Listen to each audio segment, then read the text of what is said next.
be agreed to, and I call the member for Monash. Yes, and I've been in Adelaide for one of those services where they hand out to a lady, you were with me, Deputy Chair, handing out a tent and some food to a family because they had completely run out of accommodation. Now, this is 3 years ago now, when we didn't have the crisis we have today. But what I'm hearing is another scheme from a federal government when we should be, in my view, getting the money out to the state governments and telling them to get on with the job. Telling them to get on with the job. They're the ones that are on the ground. The federal government is too far away from the action to be able to do this. What's happening in my own state of Victoria is 1 in 5 of the properties on the market are landlords selling their properties because they're sick of the land tax and all the other taxes that they are encumbered with, and to the point where they say, well, what's the use of having a rental? This was a good investment.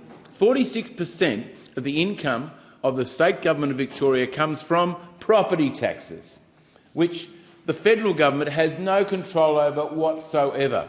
We have no control over land development. We have no control over land release. We have no control over the opportunities that are there. Yes, if there's federal land that can be sold off for housing, sell it off.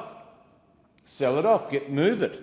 If it's in the right place, right time, please do that. But for heaven's sake, all of these plans I've seen over my 25 years of service in the parliament have all been a new plan, a new plan, a new plan. Whether it's a revamped plan or a new plan, I don't know, because the government of the day don't tell us. We've got a new plan.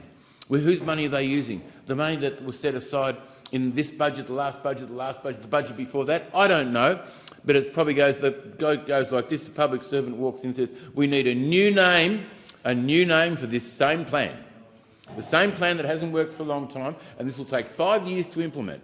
But application, you heard from Meryl then, the member for Patterson, of course. You heard from the member for Patterson when she said that here we are, faced with this situation. She has a new plan. I think the public servant would have walked in and said, Minister, we need a new name for the old plan. Same plan that was on the Liberals. Do you think the Liberals were not dedicated? The Liberals and Nationals and the independents in this House were not dedicated to doing the best thing in regard to housing on behalf of their constituents? No, every one of them wants to put... Our largest cohort of people who are becoming homeless are women over 50. In a country like Australia, and it's everywhere, it's in our regions, it's in our cities, women over 50. They're either surf couching, whatever it's called, couch surfing, or they're sleeping in cars or going to agencies for help for overnight accommodation. So I want to say to you, Deputy Chair, this is a really important issue, housing for people in Australia. In a rich country, we should be getting the stock out there. If we've got to make some innovative and different programs like dongers on blocks in a row, put people in decent housing. As a member for Patterson said, it's great to come home and put... I've never suffered homelessness, ever, and my children have never gone without a feed. And I can't imagine what it would be like to be in that position, but so many Australians are today. Deputy Speaker, thank you for the opportunity to speak on this, and I'd like to move that the Federation Chamber do now adjourn.